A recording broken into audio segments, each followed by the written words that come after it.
দর্শক ৬৯-এর খেলাযোগে আপনাকে স্বাগতম। কোপা জয়ের স্বপ্ন আপাতত শেষ নেইমার ভিনিসিয়াসদের, কিন্তু বাপ দাদাদের ৫টা বিশ্বকাপের গল্প বলা শেষ হয় না ব্রাজিল সমর্থকদের।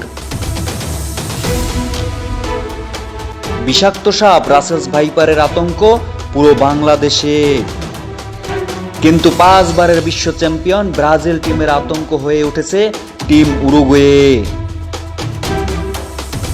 ব্রাজিল টিমের অকাল মৃত্যু ঘটেছে কোপার কোয়ার্টার ফাইনালে।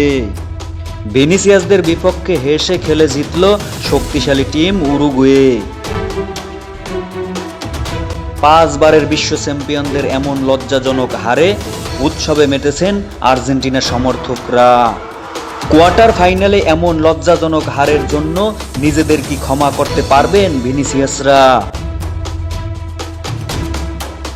ব্রাজিল এবং ব্রাজিল সমর্থকদের অকাল মৃত্যুতে গভীরভাবে শোকাহত এমন বার্তা জানিয়েছেন আর্জেন্টাইন পরিবার।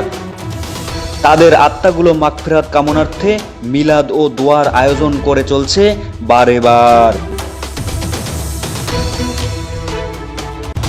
খেলাযোগের এক সাক্ষাৎকারে ব্রাজিল সমর্থকরা বলেন, আমাদের অকাল মৃত্যুতে আমাদের আত্মাগুলো মাগফিরাত কামনা করুন। লাশগুলো দুর্গন্ধ ছড়ানোর আগে অতি তাড়াতাড়ি দাফন কার্যক্রম সমাপ্ত করুন। ব্রাজিল এবং ব্রাজিল সমর্থকদের অকাল মৃত্যুতে গভীরভাবে শোকাহত আমরা ঠেলাযোগ পরিবারও।